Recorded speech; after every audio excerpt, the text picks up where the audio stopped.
of these groups. Grace Nganga, KTN. Thank you for that report, Grace. Now, almost 2 years have passed since ODM party cabinet secretaries joined the Kenya Kwanza administration and began serving in an inclusive government referred to as broad-based. But Kenyans are now complaining about their role in this government, as many feel these cabinet secretaries have drifted into politics and forgotten their core mandate. Protests being organized across the country are linked to the lack of accountability in 2 ministries within the inclusive government. Vera Mora with details. In 2024, after a handshake deal between President William Ruto and the late ODM leader Raila Odinga, several ODM heavyweights joined government. They were billed as experts who could steady the UDA administration through economic turbulence. 2 years later, their performance is drawing sharp criticism.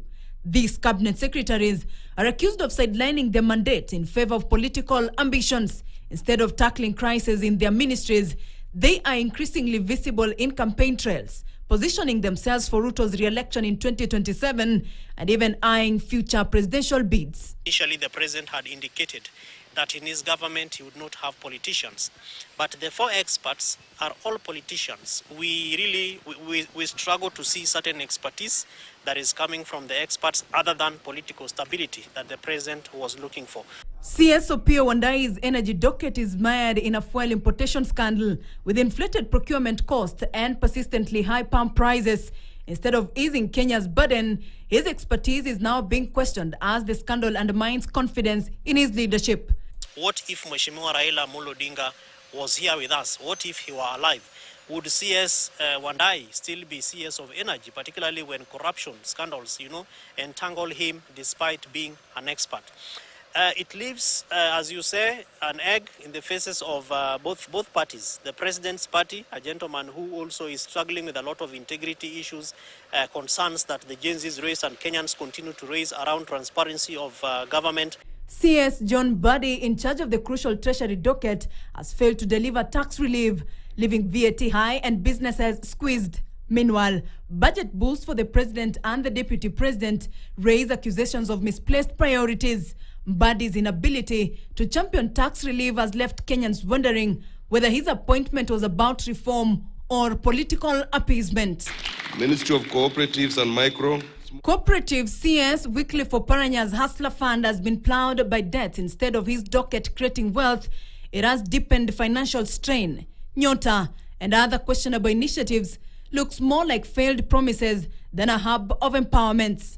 Meanwhile, CS Hassan Joho of the mining and blue economy docket has gone quiet on pressing issues in the blue economy. Despite a Kenyan vessel detained in Tanzania and mining projects in Kakamega and Siaya marred by controversies, his focus has shifted to cost politics, where allies are pushing him as a potential running mate for Ruto. We look forward to seeing how this boils down, particularly around the concerns of the broad-based government.